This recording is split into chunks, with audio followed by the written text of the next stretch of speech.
Magandang umaga po. So by all means, yan po ang naging 12th year anniversary din natin mga kapatid by all means.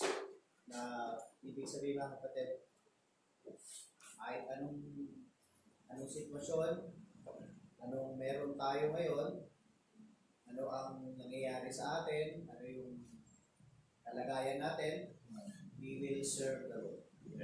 No? Katulad din po ng nangyayari sa atin ngayon sa buong mundo, hindi lang po din sa atin dito, sa buong mundo,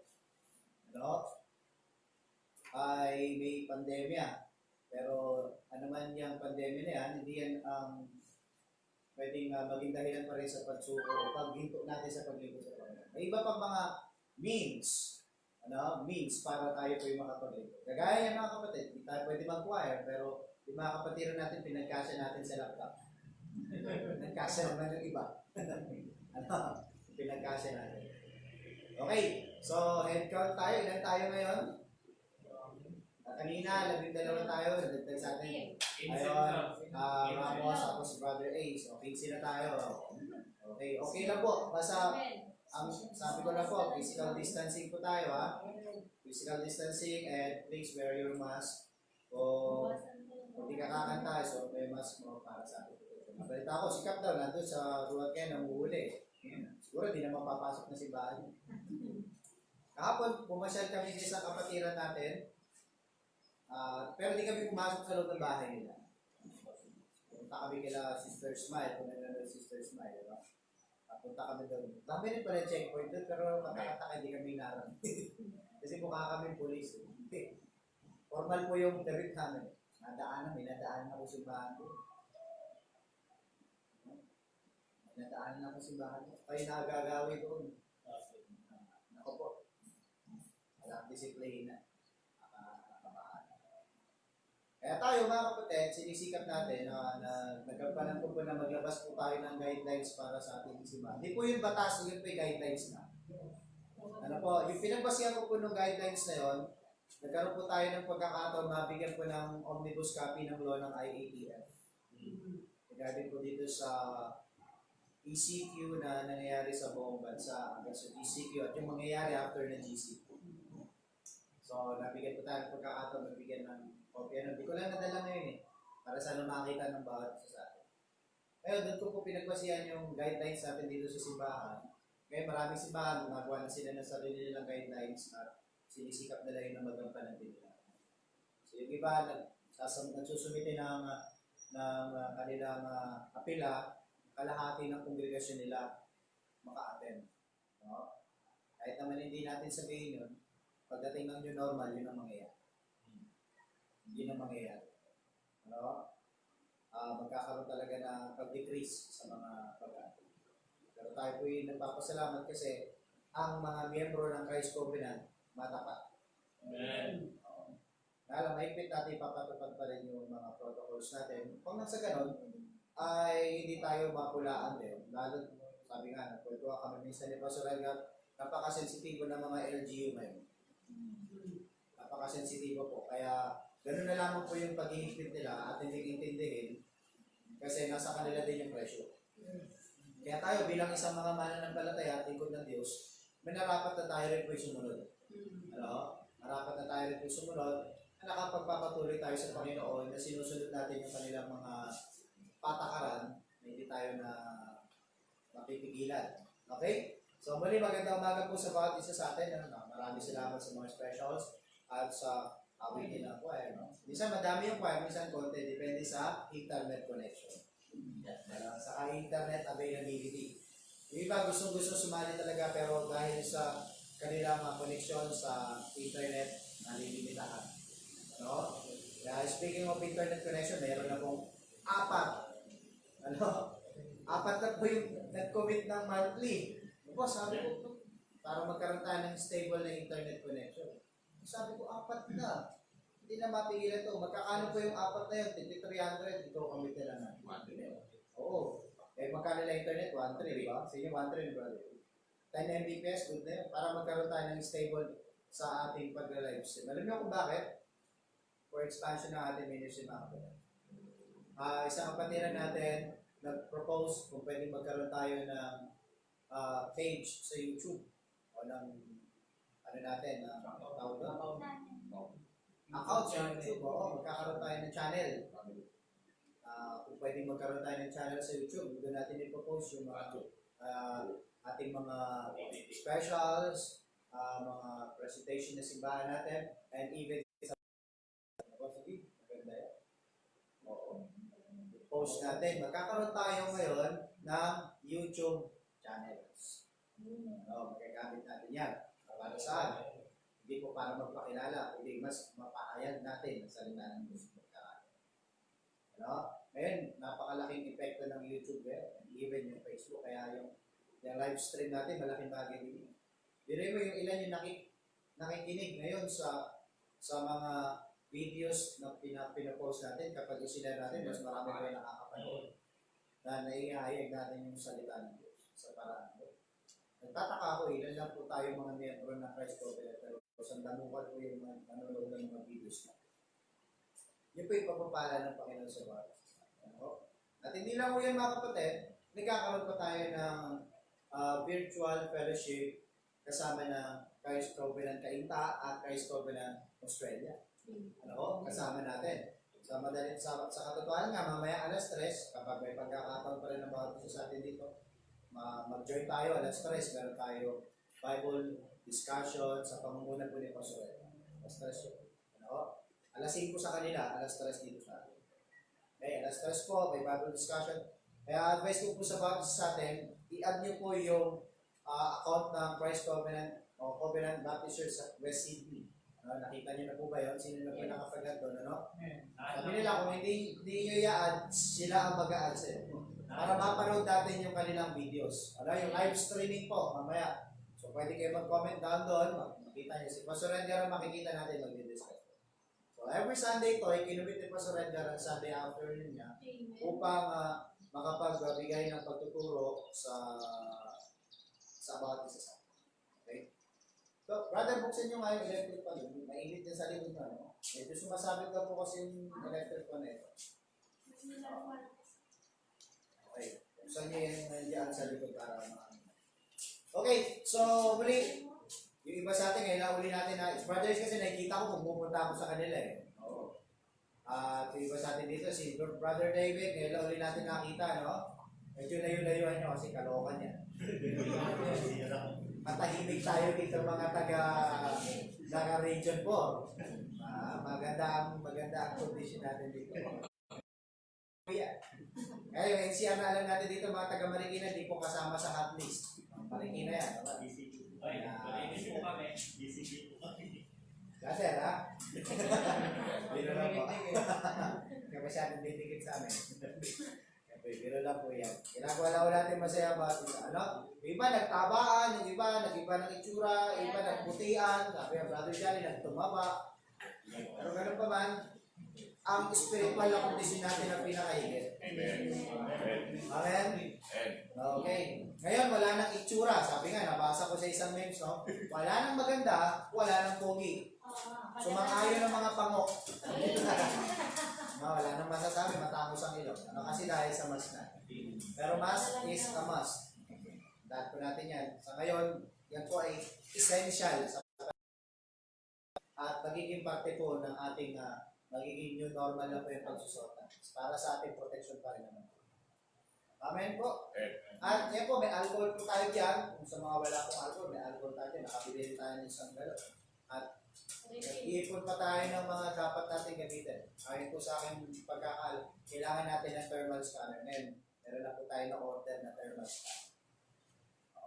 Para po sa ating lahat yun. Sa ating simbahan. At may mga development pa tayong gagawin para sa kaayos ng ating multimedia. Para sa ating YouTube channel at sa pag-live stream natin. Kasi dati na lang sino yung mga mananatiling hindi makakadalo. Pero sisikapin natin na mas maging accessible pa rin tayo sa pamamagitan ng multimedia. Tama po? Siyempre, hindi ka talaga makadalo, pwede mong i-review yung ating mga videos. Pagkaroon na po tayo. Napakasama ka pa rin naman namin. Okay, so Romans chapter 15, verse 1 hanggang 7. Romans chapter 15, verse 1 hanggang 7. Brother, gusto muna namin mabuhay. Baka yung medicine niya. Yan na lang muna po. Romans chapter 15, verse 1 hanggang 7. Napakaganda pong pag-aaral ito. Lalo po sa panahon natin ngayon, napakadami po may mga infirmities. May mga infirmities, sinabi natin infirmities, may mga kahinaan, ang mga mahihina. Hindi tayo pare-pareho. So, sundan nyo na lamang po ako mga kapatid. Kung nandiyan na kayo sa amen, magkakagali po dyan sa naka-live stream, Romans chapter 15, verse 1 hanggang 7. Sabi niya, we then that are strong, that ought to bear the infirmities of the weak, and not to please ourselves. That every one of us please his neighbor, for his good to edification. For even Christ pleased not himself, but as it is written, the reproaches of them that reproach thee fell on me. For whatsoever things are written aforetime were written for our learning, that we, through the patience and comfort of the Scriptures, might have hope. Now the God of patience and consolation grant you to be like-minded one toward another, according to Christ Jesus, that ye may with one mind and one mouth glory God, even the Father of our Lord Jesus Christ. Wherefore receive ye one another, as Christ also received us, to the glory of God. Ay po manalangin. Aming Diyos, dakila sa lahat, Panginoon, maraming salamat po sa inyong salita. Maraming salamat, Panginoon, sa presensya sa Panginoon sa amin dito, at sa presensya din po ng mga kapatiran via live stream. Dalahin ko, Panginoon, kami yung pangunahan sa oras ito. Tapos po sana yung banal na Espiritu sa umagang ito, Diyos. At pagkalooban ng bukas sa puso at kaisipan upang maunawa namin ang iyong mensahe sa oras ito. Patawad, Panginoon, sa aming mga pagkakasala ng Panes at Panginoon. At yung dalangin sa pangalan ni Jesus. Amen. Okay, maraming salamat po. Maraming na tayo makaupo. Now, ang pag-aralan po natin mga kapatid, magaling din po dyan sa ating binasa, bearing the infirmities of the weak. Bearing the infirmities of the weak, o sa madaling sabi sa Tagalog yung pag-alalay natin sa kahinaan ng mga mahihina. Pag-alalay natin sa kahinaan ng mga mahihina. So, makikita natin dyan mga kapatid, dyan sa ating binasa, may dalawang klaseng mananampalataya. Parehas ligtas. Dalawang klase o types of believers, parehas ligtas dyan sa ating binasa dyan. Yung una dyan na makikita natin ay yung strong. Sabi sa verse 1, we then that are strong. Strong.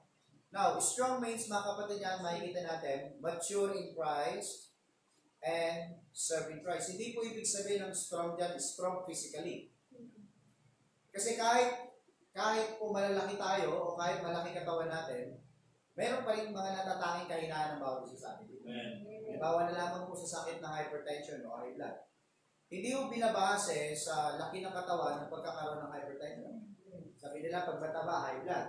Kapag payat, low blood, hindi po yung totoo. Napatunayan po yun ng ating mga doktor na hindi po base sa laki ng katawan natin. Gayun din po sa kalakasan o yung sinasabing strong dito o maturity.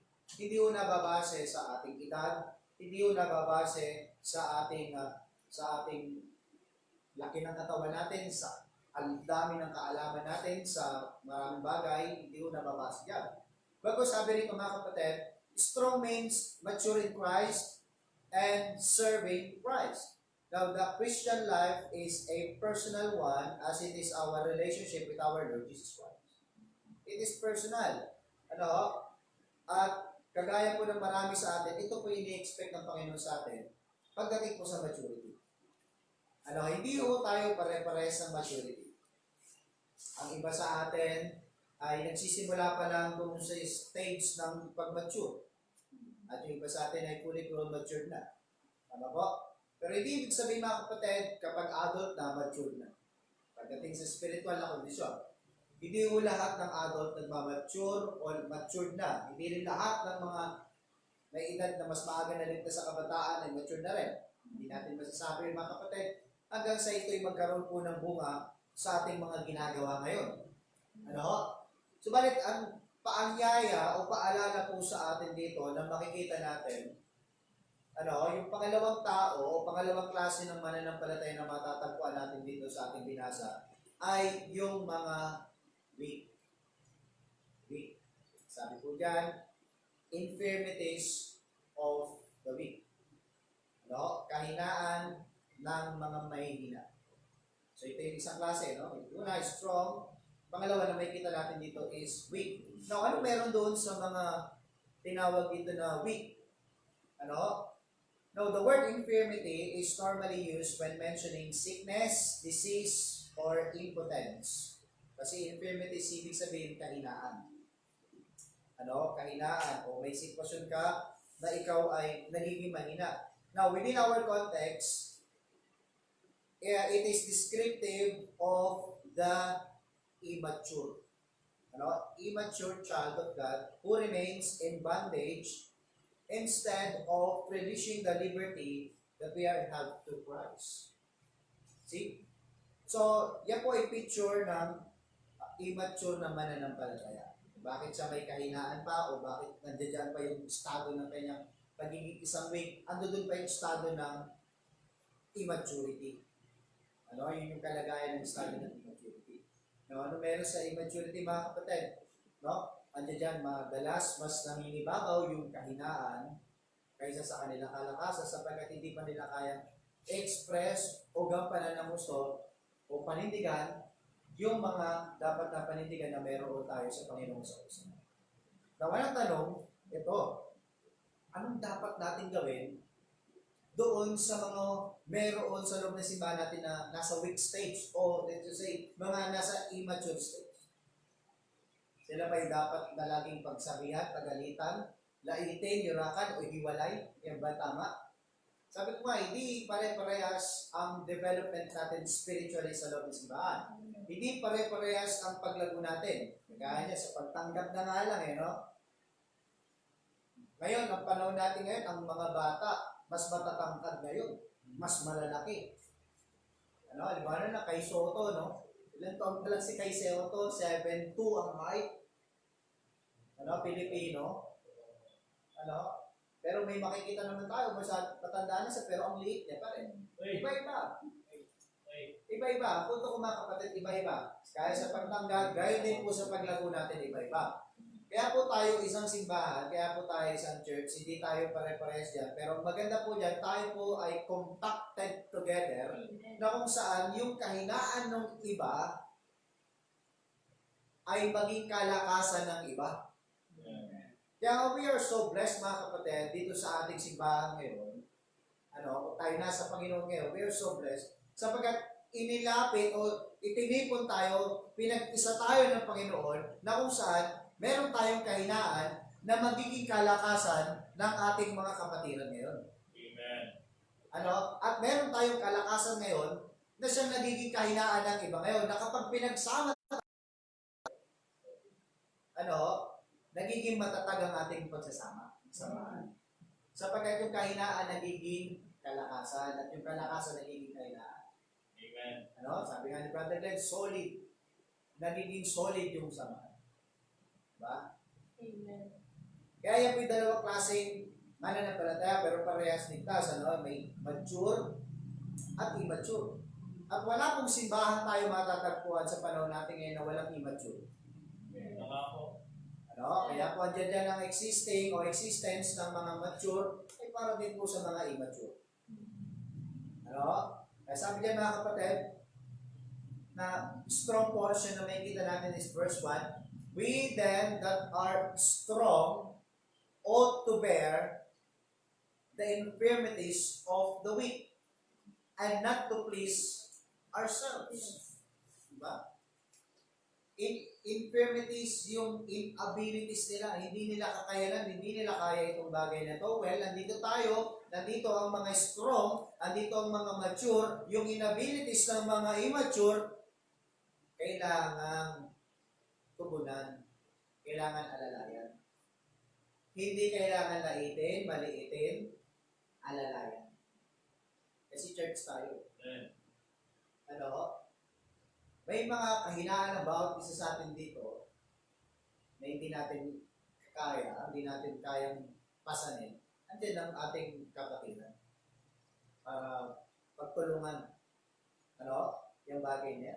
Kailangan may mahina tayo pagdating sa pagpapasya, mahina tayo pagdating sa mga problema, mahina tayo pagdating sa mga pagtitimbang ng mga bagay na yan. Andiyan ang mga kapatiran na may kalakasan sa bagay. Kaya na lamang po nito. Hindi ako masyadong inclined pagdating sa mga video nila. Hindi ako marunong mag-edit. Wala akong paalam-alam dyan. Pero nagpapasalamat tayo. May mga kapatiran tayo na mayroong wisdom sa ganyan bagay. Sila ngayon ay nagagamit ng Panginoon sa bagay. Hindi ako marunong magmaneho, pero may mga kapatiran tayo dito, mga nagmamaneho at napapakinabangan pag kailangan mo imaneho. Diba? So, ibig sabihin mga kapatid, nakikita niyo yung pangangailangan natin. Nung nasunugan tayo dito ng wire, nalaman natin may electrician pala tayo.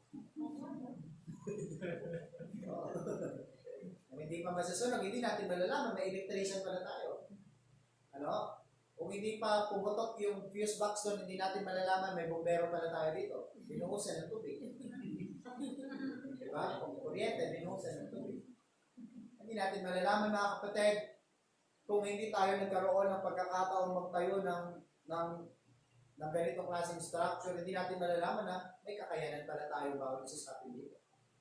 Na magtayo at gumawa ng ganito kagandang building na hindi naman talaga natin trade. Di ba? Hindi ganun ka-perfecto sa ginagawa ng mga trabaho talaga nila. Pero sa mga kagaya natin ay walang talento sa bagay na yan. Ang ganda ng naging resulta. Dahil sa pagsasama-sama yan. Hindi yan pwedeng kunin credit lang ng gumawa. Yan ay credit ng lahat. Credit ng buong kongregasyon. Credit ng buong Christ Covenant yan. Tama po? Credit yan. Hindi pwedeng sabihin nung gumawa niya dito, kami lang gumawa niya. Ay, hindi. Hindi ako papayag din doon. Itigil mo na, huwag ka na gumawa kung ikaw lang gumawa. Kunin mo na yung ginawa mo. Kinuha na. Teka lang, ibalik mo yung pera namin. Babalik niya yan. Diba? So makikita natin mga kapatid, the portion of the scripture is not written to the pastor alone. No? Pag sinabing strong, hindi lang sa pastor ang strong. Ano? Huwag natin isipin lagi si pastor strong. Tandaan mga pastor, mga kapatid, pastor need prayers also. Amen. Tama po? Kung si pastor, pinagpipray tayo, pinagpipray ka, pinagpipray ang miyembro, remember this kapatid, alalahanin mo rin si pastor sa iyong pananaw. Kasi not all the time, yung pastor malakas. Pare-parehas lang tayong tao. Pare-parehas lang tayong mga mayroong kahinaan. Pare-parehas tayo may mga flaws. Tama? Sa harapan ng Panginoon, tayo po'y pantay-pantay. Ano? Kaya itong portion ito ng scripture na sinasabi dito mga kapatid ni Apostle Paul, hindi naman po ito tumutukoy sa mga leader sa simbahan o sa mga namumuno sa loob ng simbahan ng mga pastor. Ano? The strong speaks of those who are, syempre, who are strong in their personal faith. Pag strong tayo in terms of our personal faith, mga kapatid, ibig sabihin, they know that they are saved and are servants. We are strong in our personal faith. Pag masasabi mo yan, you're strong in your personal faith, alam mong ikaw ay saved, alam mong ikaw ay lingkod ng Diyos. Tama po? I do believe, lahat tayo alam natin yan. Alam mong ligtas ka, amen? Are you saved? Alam mong lingkod ka ng Diyos. Amen? Then you have a strong faith. Ano? You have a strong personal faith sa Panginoon. Ano? Kasi alam mo talaga yung paninindigan mo. Alam mo yung kinatatayuan mo. Alam mo yung sitwasyon mo. Tama? Alam mo kung sino ka. Ano? Pangalawa dyan mga kapatid, it speaks of those who are strong in the scriptures. Ano po ito? They can understand and teach the doctrinal of the faith. or the doctrines of the faith. I do believe lahat tayo dito, alam natin yung mensahe ng kaligtasan. Alam natin yung essential ng kaligtasan, walang iba kundi ang Panginoon sa Kristo. Tama? Alam natin mga kapatid, hindi man kasing husay o kasing ganda, kasing galing ng mga talagang mga mensahero na salita ng Diyos. Pero alam mo sa sarili mo, kaya mo at alam mo ang salita ng Diyos. Tama? Ano po?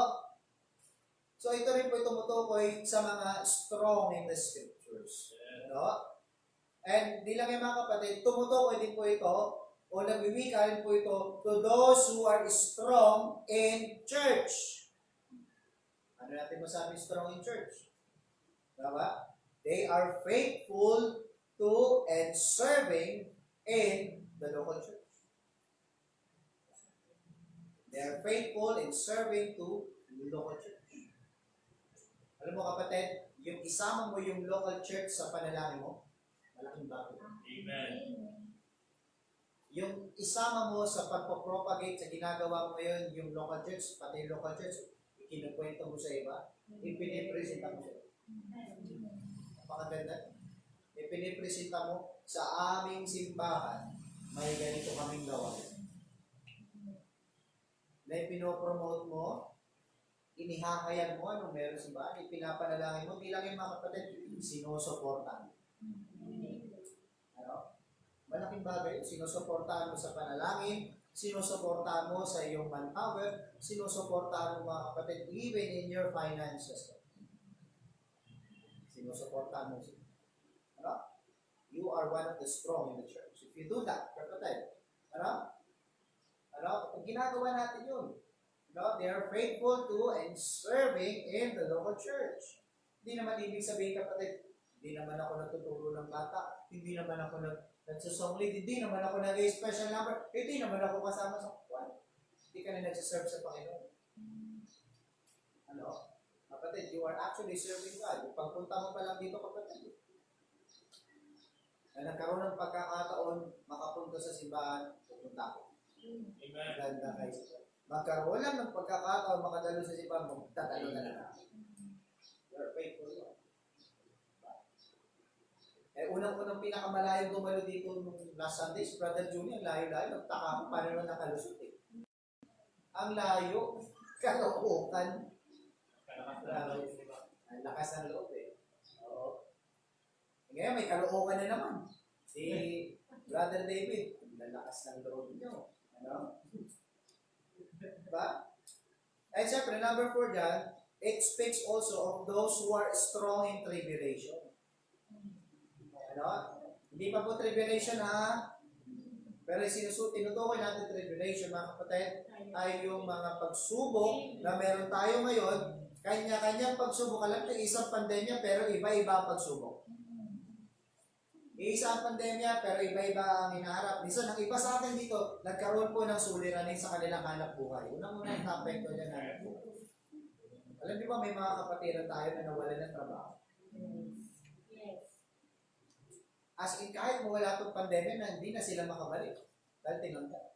Kahapon, pumunta kami sa isang kapatiran. Nagtatrabaho ito sa Felix. Pero magandang kanyang posisyon dahil siya regular. Banggit niya sa kanyang pagwika, maraming nawalan ng trabaho sa kanya. As in, tinanggal, no, brother? Tinanggal. Nagbawas ng tao. Ano? Kaya, may mga kapatiran tayo nagtatrabaho din po sa mga ganyan klaseng gawain na nalimitahan. Kahit po sa pagpapasada at practice, nalimitahan. Nalimitahan ang pagbibiyahe. Dahil sa pandemya. Ngayon, malilipat. Hindi kasi parehas na kinikita noon, ama. Kasi courier. Malilipat. Maapektuhan yung income. Ano? Meron sa atin dito, talagang nagsara yung trabaho. Kaya sabi ng pagtatala ng dole, mahigit 2 milyon. Mawawalan ng trabaho.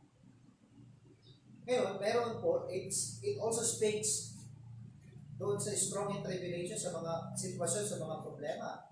Bakit? They are enduring and steadfast when trials come. Kahit may pagsubok, Kahit may sitwasyon, matatag pa rin. Kasi lahat tayo dito may problema. Tama? Lahat tayo dito may pressure, lahat tayo dito may sitwasyon, lahat tayo dito may infirmities. Pero the good thing is, behind those infirmities, merong nananalitay na strong spirit sa atin. Ay yung dapat mamayagpag sa atin. Tama po? Ano? Mamayagpag sa atin. Now, the strong are those who live their lives for Christ. Amen? Tanong ko sa inyo kapatid, are you living your life for Christ? Amen. Namubuhay ka ba sa Panginoon sa Kristo ngayon? You are considered as strong. Now others, but not self. It is our love for Christ that determines our life, live for Christ. It is our life, live for Christ that counts. Ano? Yung buhay natin, ay pinamumuhay natin ang Panginoong Kristo, ang pinamumuhay natin yung relasyon natin sa Panginoong Kristo. Hindi po sa sarili natin, kaya sabi dito ni Apostle Paul, we then that are strong ought to bear the infirmities of the weak and not to please ourselves. And not to please ourselves. You know, we are living our lives for Christ and not for our own self. Tama po? Hindi para sa sarili lang natin. Tandaan niyo mga kapatid, isang dahilan, bakit nagagawa mo ngayon yung mga bagay na ginagawa mo, tandaan mo, it is not for your own self. Yes. Only. It is for Christ and it is for others. Last na yung sarili mo. Kaya nga sabi ng acronym ng joy, Jesus first, others next. You last. See? Magkakaroon talaga ng joy. See? Yan po yung strong, ano, na sinasabi natin. Now, tandaan niyo mga kapatid, ito yung duty natin na pwede natin magampanan, yung infirmities ng weak, alalayan natin. Tayong mga strong. Pero mangyayari mga kapatid, ito yung realidad. We do not have the power in most instances to take away the infirmities of the weak. Wala tayong kapangyarihan yan. Sabi ko nga mga kapatid, wala tayong kakayahan. Sa mga maraming bagay ngayon, marami tayong mga walang kontrol. Kagaya hindi natin kontrol ang karamdaman na yan. Kung tatamaan tayo o hindi. Tayo nakaasa sa kahabagan ng Panginoon dahil hindi natin tiyak. Marami sa mga na-interview, hindi naman daw sila na-expose sa crowd o wala naman mga travel history, pero hindi nila alam paano sila naawa. Tama? Hindi nila alam paano sila nagkaroon. Kaya hindi natin sa crowd, hindi natin control. Meron naman na-interview dahil sa kanyang pagpunta sa grocery, yung ginawa kanyang mga items, di ba? Ang dami. Hindi natin hawak, hindi natin control ang sitwasyon na yan. Kagaya din po ng infirmities ng marami, hindi din natin saklaw o control ang infirmities niyan. Pero, now, spiritual growth must come from within each of us individually. Yung paglago spiritually, lumalabas yan personally. Ano? Personally. Tandaan nyo, spiritual maturity cannot be forced. Kahit sa sarili nating mga anak, hindi natin maipipilit na sila ay lumago. Kasi hindi natin kontrolado yung kanilang infirmities, kanilang kahinaan. E paano pala natin gusto maaalalayan yun? Ano? Kung hindi pala natin control. Tandaan niyo mga kapatid, hindi natin motivation na sila po ay makontrol. Hindi natin kontrol, hindi natin plano na sila kontrolin sa pamamagitan ng pag-alalay sa kanilang mga infirmities. Ano na yung dapat natin gawin doon mga kapatid? Kasi hindi natin kaya silang puwersahin na mag-mature. Sabi nga natin kanina, yung mga weak dito, yung mga immature. Pero dahil may mga kahinaan itong mga weak, ang mga strong dapat alalayan. Hindi pala natin makukontrol, bakit pa natin kailangan alalayan? Kasi ito yung dahilan. Unang dahilan, because it is our spiritual obligation. Okay, unang dahilan. It is our spiritual obligation. Sabi po ng verse 1 and 2, basahin natin, ano? We then that are strong ought to bear the infirmities of the weak and not to please ourselves.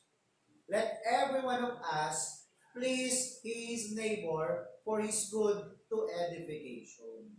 Sa Tagalog ba? Basahin ko rin. Ayo, kung gayon ang mga malalakas ay nararapat dalhin ang mga kahinaan ng mga mahihina at hindi upang magbigay lugod sa ating mga sarili. Hayaan ang bawat isa sa atin ay magbigay lugod sa kaniyang kapwa para sa kaniyang kabutihan sa ikatitibay. It is our obligation. It is our spiritual obligation. Ano po yun? To be strong in the Lord. Obligasyon natin to be strong in the Lord. Now, we have a spiritual obligation to mature in the Lord.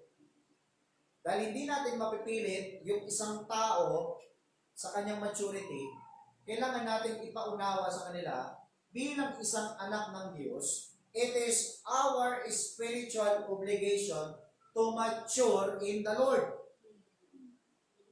Sa ganung paraan, mga kapatid, we bear the infirmities of the weak by exhorting to them their obligation. Tama po? Obligasyon natin ito eh. Ginagawa ko ito, kagaya ko rin lagi ko rin sinasabi, hindi ko ginagawa ito para sa sarili ko. O para sa sarili ko lang. It is my duty and obligation, mga kapatid, na maghayag din ang katotohanan sa bawat isa sa atin. Hindi maghayag ng kung anong gusto natin marinig, kundi maghayag ng dapat nating marinig, dapat nating malaman, at dapat nating maintindihan. Tama po? Kaya isang obligasyon natin, maintindihan ngayon itong mga immature o ng mga weak sa ating samahan, sa ating kongregasyon, yung kanyang obligasyon na dapat siya'y magpalago o lumago sa Panginoon, malaking bagay yung mga kapatid. Ano?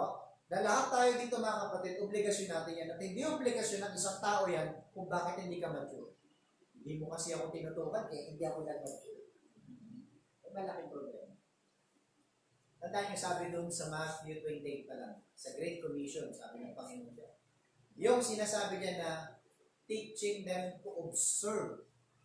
Ibig sabihin na observe doon, ikaw ay dapat makiisa. Isa sa itinuturo sa atin ng Panginoon ang makiisa sa gawain. Kahit hindi natin itanong kung pwede bang sumali, kung ikaw ay miyembro ng isang lokal na simbahan, ligtas at nabautismuhan, ikaw ay nararapat makiisa sa gawain. Dahil ikaw ay dapat makiisa sa gawain, teaching them to observe, ikaw din ay may kaakibat na obligasyon na mag-mature sa Panginoon. At hindi na ito basta obligasyon na lamang ng isang tao. Sapagkat andyan na yung tagubilin sa atin na tayo po'y makiisa sa lahat ng aspeto ng gawain na meron na nauukol sa ating iglesia. Para saan? Ito'y essential din para sa ating ikalalago. Ngayon, kung hindi tayo makipagkaisa sa bagay na sa mga gawain na meron tayo dito sa ating iglesia, hindi natin magagarantiya yung progreso ng paglago. Tama po? Hindi natin magagarantiya yun.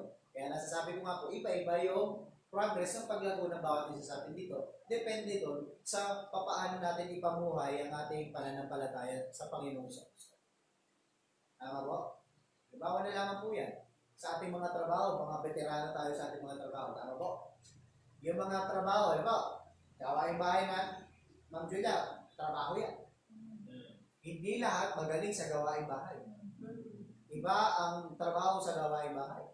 Pero sa dahil araw-araw mo na siyang ginagawa, alam mo na, namamaster mo na siya. Kabisado mo na siya.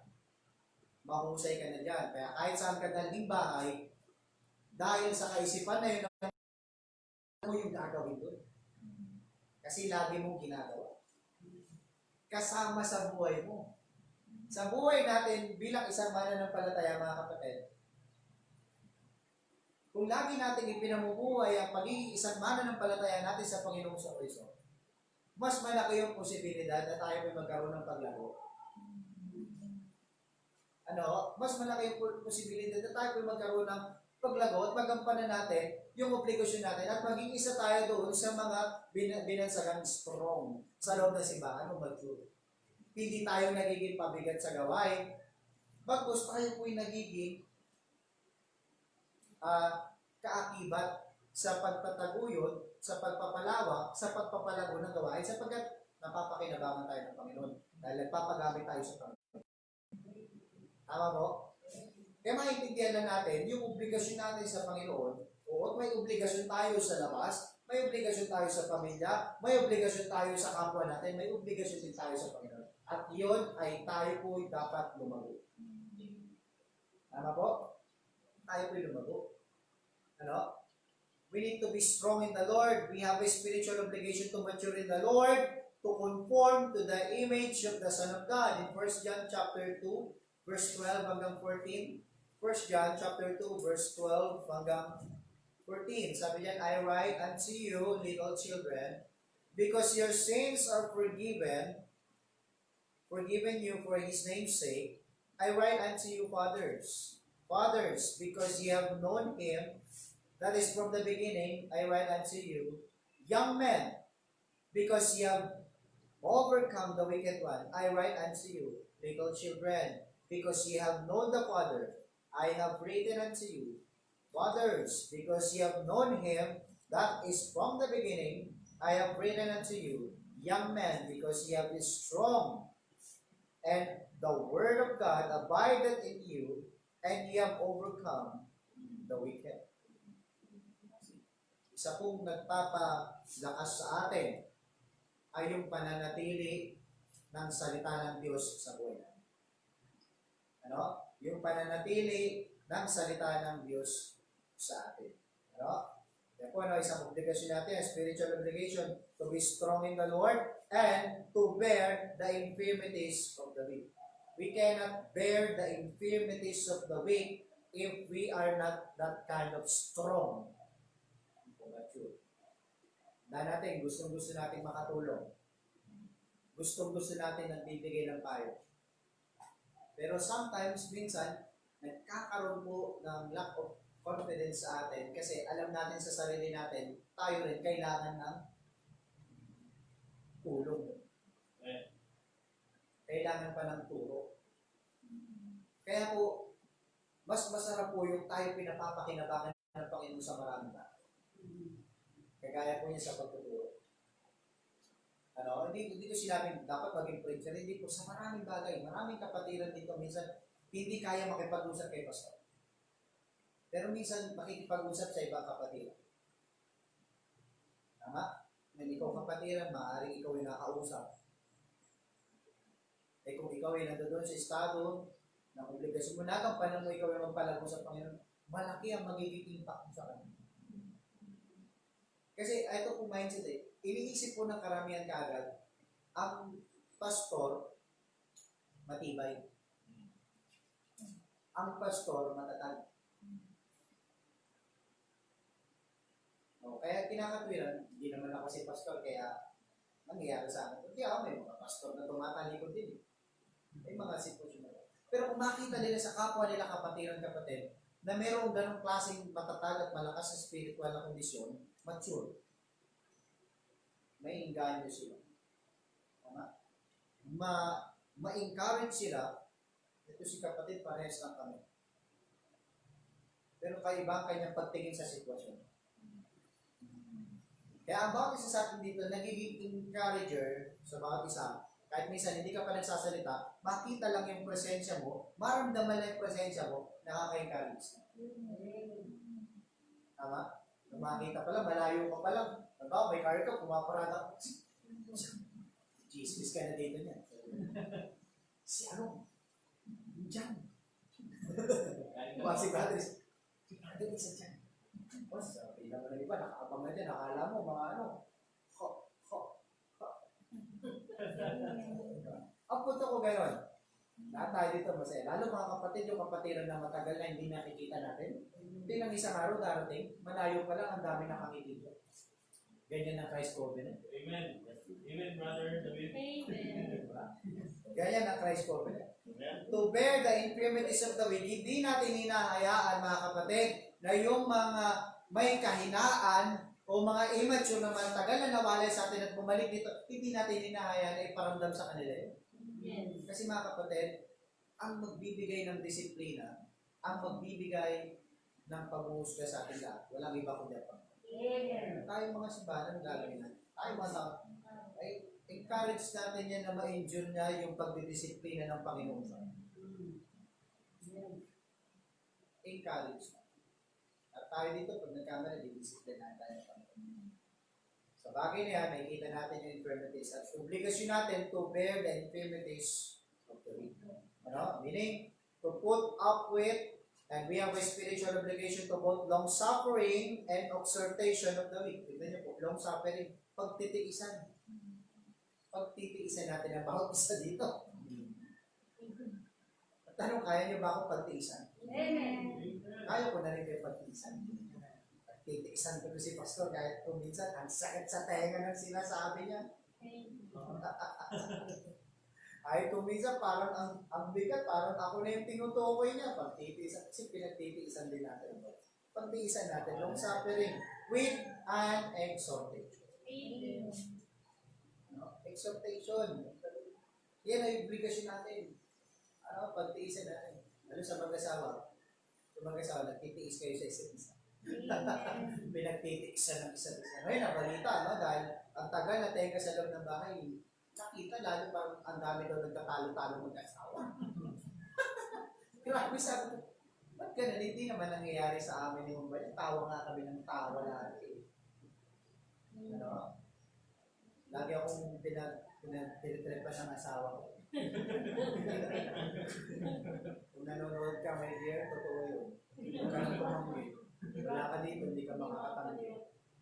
Lagi akong pinagtiripan eh. Mamaya ako sa bahay. Masaya kami, ibig sabihin masaya kami. Masaya namin na-enjoy yung company namin tatlo. Mas nakilala namin yung anak namin. Natuwa kami, na-discover namin yung mga katangian niya. Masaya. Pero kakaibat yung pagtitiis kasi bakit? Hindi ka na pwedeng mag-desisyon ng sarili mo lang. Pangalawa, hindi ka na pwedeng kumilos ng sarili mo lang. Tama? Kasama yun sa pagtitiis. Kasama yun sa pagtitiis. Biro mo nga, di ba? Sa mga lalaking may plano na mag-asawa. Kung hindi mo kayang mag-sorry sa mga hindi mo nagagawa, wala ka namang kasalanan, pero hindi mo kaya mag-sorry, hindi pa pwede. Sabi ng isang matanda kasi nabasa ko lang, pero ito po yung ano lang, ang isip lang. Sabi ng kabataan, tayo mag-aasawa na. Ba? Sige, sabihin mo muna sorry. Bakit? Sabi ng lalaki, young man. Basta sabihin mo sorry. Bakit kailangan ko mag-sorry? Sabi ng young man. Sabihin mo sorry. Anong ginawa ko? Sabihin mo sorry. Sabi ng matanda sa young man. Hindi ko maintindihan ba't kailangan ko mag-sorry. Sabihin mo. Sabi na ng young man, sige, sorry. Sabi, pwede ka na mag-asawa. Bakit? Kaya mo mag-sorry kahit di mo alam kung ano ginawa mo. Napilitan. Sama ba sa pagtitiis? Pero tandaan niyo mga kapatid, sa bawat isa sa atin, we need to bear the infirmities of the weak. Yung mga may asawa, no? Yung mga mapagmahal na tatay dyan, naiintindihan ako. Naiintindihan ako yung mga mapagmahal na tatay dyan, naiintindihan ako. Minsan, mapagdaanan mo na yun. Ano? Sorry ka. Kung hindi ka mag-sorry, hindi ka patutulugin yan. Oo. Hindi ka patutulugin yan. Na kayo pares, pero may humihikbi sa tabi. Kasi ka nagsasorry. Ayaw mo mag-sorry. Ba't ako magsasorry? Anong ginawa ko sa'yo? Hindi mo alam yung nararamdaman ko. Hindi ka kasi babae. May nakakarinig to sa... Pasensya na kayo nararanasan natin. Sabi, experience is the best teacher. Yes. Siyempre, kaya kaangay ko ng salita ng Diyos. Diba? 1 Thessalonians, sabi ka, verse 5. 1 Thessalonians chapter 5. Brother Len, Pakisagot mo nga itong text na ito. I-text mo si Mamban. Sabi mo, nandiyan na yung order. Sabi ko na pala. Yan, sabi po dyan, 1 Thessalonians chapter 5, verse 12 hanggang 15.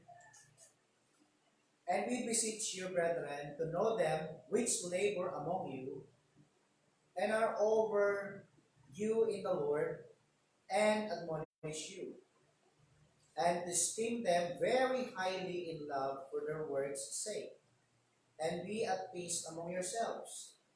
Now we exhort you, brethren, warn them that are unruly, comfort the feeble-minded, support the weak, be patient toward all men, see that none render evil for evil unto any man, but ever follow that which is good, both among yourselves and to all men. Kita niyo po, no? Napakaganda po ng sinabi diyan, mga kapatid, no? Support the weak, comfort the feeble-minded, warn those unruly. Ano yan po ginagawa natin sa mga simbahan? We give warnings, we comfort those feeble-minded, we support the weak. Amen? Kasi yan po yung obligasyon natin. Ano? Obligasyon natin yan. Ano? And syempre, hindi lang yung mga kapatid, isa sa mga spiritual obligation natin, pangatlong spiritual obligation, is to share the gifts that God has given to us. To share the gifts that God has given to us. Iba-iba po tayo ng gifts. Iba-iba po tayo ng spiritual gifts. Ano? Pero kapag pinagsama-sama tayo mga kapatid, yung gift mo at yung gift ko, pwede natin i-share sa isa. See? Share natin. Now, as God has blessed us, we are to be a blessing to others. Tama? Alam niyo yung kantang Make Me a Blessing? Amen. Ano eh? Para sa akin, hindi na siya basta isang awitin, but it can be a prayer. Make me a blessing to someone today. Diba? Ngayon, binigyan tayo ng Panginoon, tandaan niyo, pinagpala tayo ng Panginoon para maging pagpapala din sa iba. Amen? Hindi ka pinagpala ng Panginoon kasi matapat ka. Hindi po yan. Pinagpala tayo ng Panginoon because God is faithful, and the reason why God is a blessing to others also. Kagaya sa giving, mga kapatid, hindi tayo nagbibigay to receive, but we are receiving to give. But we receive to give. Ano? Enable tayo ng Panginoon para makapagbigay sa Panginoon. Hindi tayo na-require na magbigay ng wala tayo, but ang Diyos na nag-provide sa atin para makapagbigay tayo. Pero pinahihiyo pa din eh. Kaya po sa bayan ng Israel, mga kapatid, when they talk about their first fruit, mga kapatid, binigyan mo na sila ng Panginoon ng kanilang lupa. Pinaani na sila ng Panginoon. Nung umani na sila, mga kapatid, sa kanila require ng Panginoon yung first fruit sa akin. Ang prinsipyo ganito, hindi tayo hihingian ng Panginoon ng bagay na wala tayo. Ang Diyos ang magpo-provide sa atin para makapagbigay tayo. Enable tayo ng Panginoon para maging blessing sa ito. Tandaan mo, kung blessed ka, blessed ba tayo lahat dito? Amen. Ano? Ang blessed pangalan mo, dapat Makario. Yan po ang Greek word ng blessed. Makario. Kaya pag may kilalang pangalan Makario, kamayan mo, kahit bawal kamayan. Bakit? Gusto kong kamayan yung blessed. You're so blessed. Blessed ka, Makario. Ibig sabihin ng Makarios. Hindi masagwang pakinggan yun. Pero pag naintindihan mo ibig sabihin ng pangalan nun, Makarios. Blessed. Diba? Now, sabi ng Panginoon, as God has blessed us, we are to be a blessing to others. Not selfish, but selfless. It is selfish, but selfless. See? In Philippians chapter 2, verse 3 and 4. Philippians chapter 2, verse 3 and 4. Let nothing be done through strife or vainglory, but in lowliness of mind, let each esteem other better than themselves. Ano? Look not every man on his own things, but every man also on the things of others. Diba? Huwag lang yung sarili lang natin ang tignan natin. Huwag lang yung sarili natin ang iangat natin. But let's tame the others. Huwag lang natin tignan din yung parang tayo lang may problema. Tignan mo rin, may sitwasyon din. Tama? We need to share our gifts to them. Kaya prinsipyo ganito, no? It is better to give than to receive. At tayo po ay blessed sapagkat ang Diyos enable tayo makapagbigay, makapag-share. Kasi greater ang blessing ng Panginoon doon sa nag-share, sa nagbibigay, rather than doon lang sa tumatanggap. Kaya, it is more blessed to give than to receive. Ano? Kaya, kasiyahan ng pagbibigay ngayon. Dahil naintindihan mo, blessed ang mas nagbibigay kaysa nagtatanggap. Magiging motivation mo ngayon kapag magbibigay ka ngayon o mag-share ka, masaya. Kaya sabi ng Panginoon, God loveth a cheerful giver. Sa ating mananampalataya, tinawag tayong pinagpala, tinawag tayong blessed, kasiyahan natin ang mag-share. Tama? Mag-share ng gifts, hindi ng virus. Ng gifts. Okay? Yan po, no? So nakita natin yung ating spiritual obligation. Pangalawa mga kapatid, tignan natin yung spiritual example. Sino yung pamamarisa natin? Now, in these verses, we find two sources of example. Una, mga kapatid, the source of example dito is the Son of God. Sa verse 3. For even Christ pleased not himself, but as it is written, the reproaches of them that reproached thee fell on me. See? Now, the Son of God, Jesus Christ gave up heaven for sinners. Yan, the strong ones for the weak sa atin. Kasi ang estado natin mga kapatid, we cannot save our own self. We deserve to die. Pag namatay tayo, diretso tayo sa kapamakan, sa damnation, sa hell. Pero dahil sa pagmamahal ng Panginoon, ang kanyang kalakasan ibinahagi sa atin. Alam niya hindi natin kaya iligtas ang sarili natin. Now, number one example talaga dyan is the Son of God, the Lord Jesus Christ. He gave Himself, mga kapatid, from heaven to sinners. The strong for the weak. For the weak. John chapter 10, verse 10 hanggang 11. John chapter 10, verse 10 hanggang 11. Kaya kung magkakaroon tayo ng role model sa buhay natin, mga kapatid, it is a better and good and best example, our Lord Jesus Christ. Kaya isa sa ating mga goal is to have a Christ-likeness or Christ-like attitude, mga kapatid. Sabi ng John chapter 10, verse 10 hanggang 11, the thief cometh not, but for to steal, and to kill, and to destroy. I am come that they might have life, and that they might have it more abundantly. I am the good shepherd. The good shepherd giveth his life for the sheep. Yan tulad ng Panginoon. Sabi niya, ang magnanakaw, pag dumating dito, ang gagawin niya, magnakaw, pumatay, manira. Pero nandito ako. Naparito ako para magbigay ng buhay. Ano? He is the good shepherd. At ang good shepherd, nagbibigay ng buhay sa kanyang mga sheep. Kapatid, yan ang ginawa ng ating Panginoon sa Kristo. Hindi natin kayang iligtas ang sarili natin, hindi natin kayang pagbayaran yung sitwasyon natin. But because He is the good shepherd, He is a strong one, we are the weak one. He bear our infirmities. He bore our infirmities on the cross of Calvary. Diba? Hindi kahit papako natin ang sarili natin ngayon, hindi tayo karapat-dapat. Only Christ. He is the blameless offering para sa atin. Walang kapintasan. Pangalawa mga kapatid is the Word of God. The Word of God. The example or spiritual example when bearing one's infirmities of the weak. Now, the Word of God truly furnishes the child of God for the task ahead of him or her. 2 Timothy, mga kapatid, 2 Timothy chapter 3 verse 16 hanggang 17. 2 Timothy chapter 3 verse 16 hanggang 17. All scripture is given by inspiration of God and is profitable for doctrine, for reproof, for correction, for instruction in righteousness, that the man of God may be what? Perfect, truly furnished unto all good works.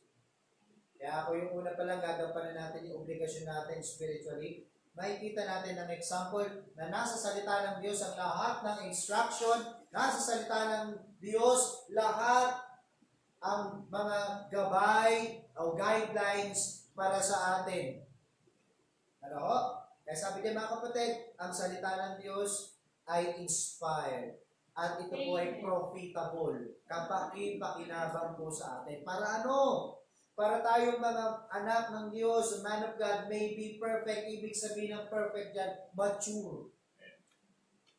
Truly furnished unto all good works. See? Maayos. Kaya nga ang salita ng Diyos ay napakagandang halimbawa sa atin.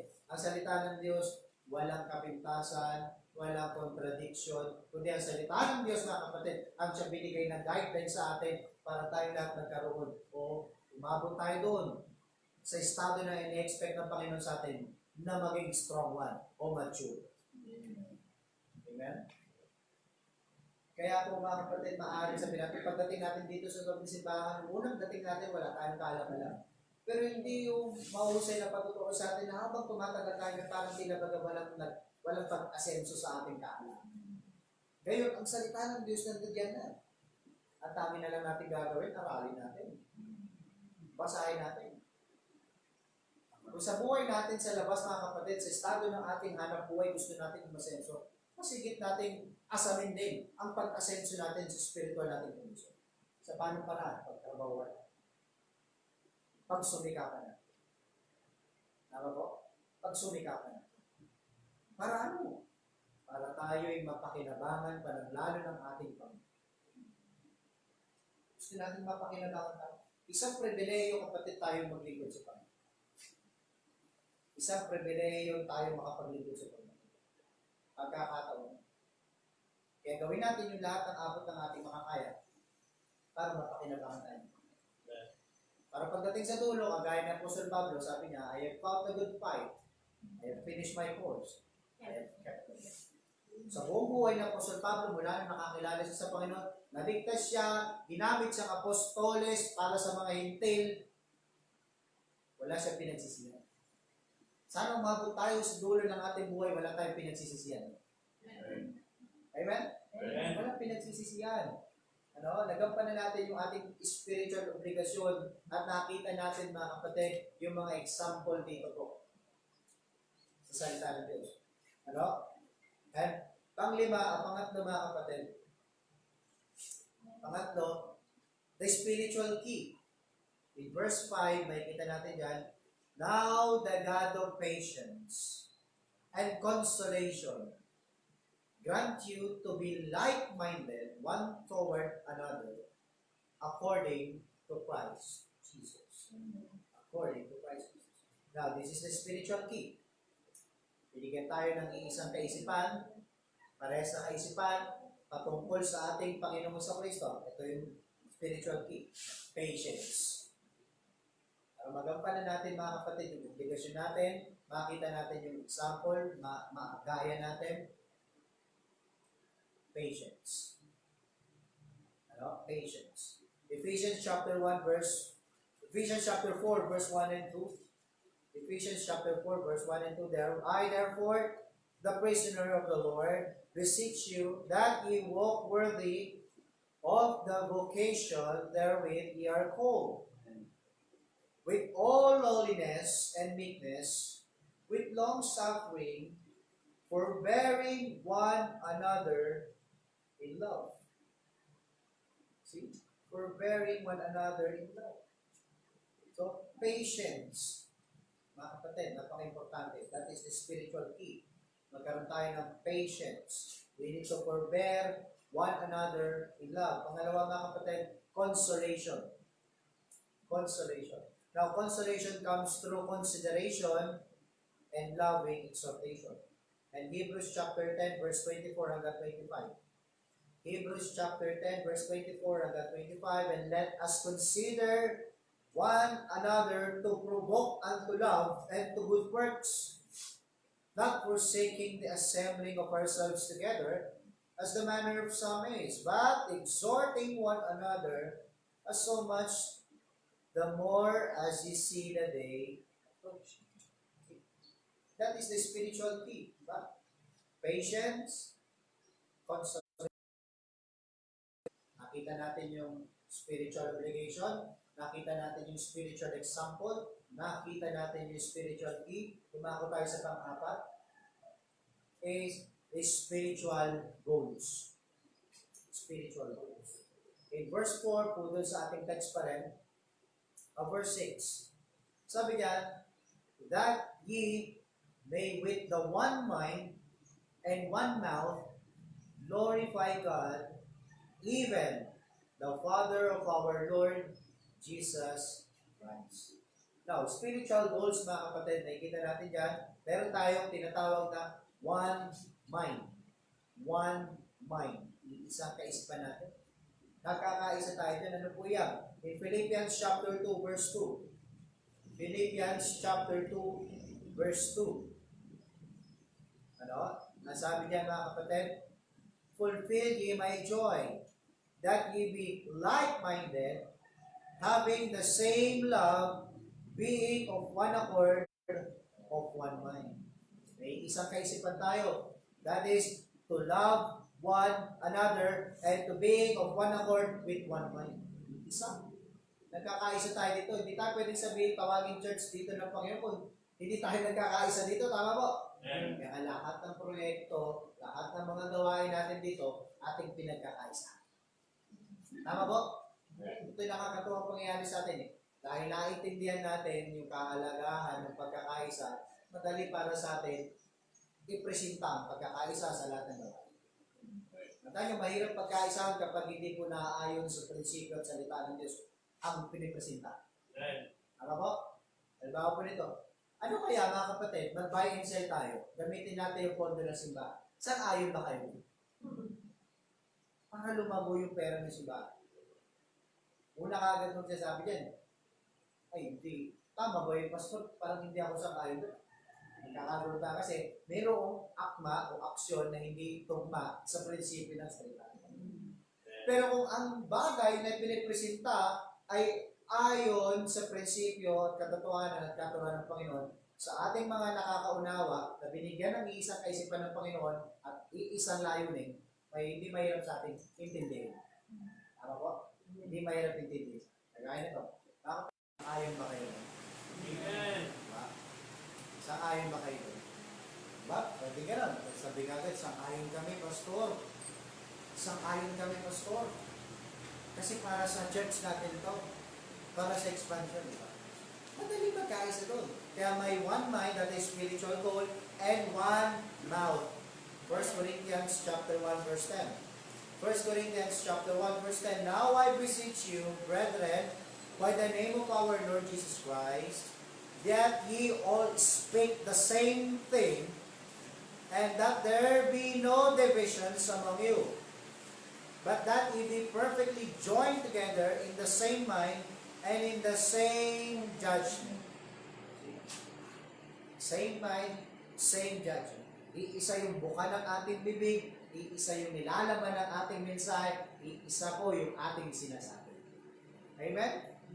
Ano? At yan po yung ating spiritual goals. Nakikita natin yung mga.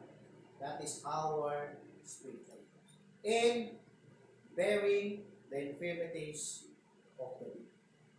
No, mga kapatid sa atin po, no, may makuha natin yung mensahe. Hindi po para iangat lang natin yung sarili natin, kaya mag-bear tayo ng infirmities ng mga mahihina sa atin. Bagus mga kapatid, makita natin yung pangangailangan, yung kahalagahan din po ng paglago ng bawat isa sa atin.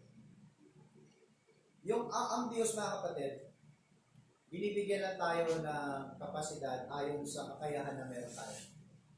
Naniniwala kayo? Amen. Ano? ano yung kakayahan, kapasidad natin, yan ang ipoprovide sa atin ng Panginoon. Nakitaan tayo ng katapatan sa maliit, tiyak ang Panginoon, makikita tayo ng katapatan sa malaki. No? Naniniwala ang mga kapatid, kung ngayon pa lang, na nagsisimula tayo bilang maliit na simbahan, makitaan tayo ng katapatan ng Panginoon, dito pa lang, sa pag-bear ng infirmities ng marami sa atin dito, o pag ganap natin sa ating obligasyon na lumago, ang Diyos pagtitiwalaan tayo ng mas malaki. Amen. Ano? Sabi ko nga, gusto natin ng magandang property. Pero ang tanong, nabibigyan ba natin ng justice ng dahilan ng ating Panginoon para ibigay sa atin ng mas malaking property? Ano? Mabigyan tayo ng malaking property. Ako, nangangarap ako para sa simbahan natin. Dahil hindi natin mapipigilan ang mga kapatiran magkaroon ng sasakyan, nangangarap ako, sabi ko, Lord, kahit dito mo kami ilagay, bigyan mo kami ng parking space na hindi na mapigilan ang pagpapala ng mga kapatid. Ngayon, nagsisimula sa motorsiklo. Inisip ko yan, hindi mananatili yung motorsiklo yung mga yan. Someday, magiging sasakyan. Brother Ray, simula sa motor, ngayon, nanibis na yung motor niya. Ngayon, sasakyan na. Tama? Ay ba natin kapatid, may mga sasakyan na rin. Nagiging problema para ito. Nagsisimula, unti-unti, dahil papagkatiwalaan tayo sa mali. Nangangarap ako, sabi ko, bigyan natin muna ng dahilan ang Panginoon. Makitaan tayo ng paglago sa bawat isa. Ang Diyos ang magsusustain ng pangangailangan. Ano po? Huwag na tayo puro hingi sa Panginoon. O, kasama yan sa buhay natin, pero iskapin natin mga kapatid, nagagampanan din natin yung ini-expect ng Panginoon. Ano? Expectation din ng Panginoon sa atin. Hindi na tayo basta pareho. For that, mga kapatid, iisipin natin, we need to bear the iniquities or the infirmities of the weak. Pero mas masarap, ikaw yung strong one doon. Tama? Ikaw yung strong one. O mga kapatid, ay encourage ko bago sana, huwag ka manatiling ganyan. Sabi ko nga, sa 20th year anniversary natin, hindi na ako ganito, hindi ka na ganyan, hindi na tayo ganito. Kasi ang buhay natin bilang sa mananampalataya, dapat nagkakaroon ng integration, progress. Habang tumatagal, lumalago. Habang tumatagal, lumalalim. Tama? Kasabay yan ang buhay natin sa labas. Kung umaasenso ka sa labas at umaasenso ka rin sa spiritual ng condition, napakasarap na pagkakataon. Wala bang milyonaryo mananampalataya? Meron.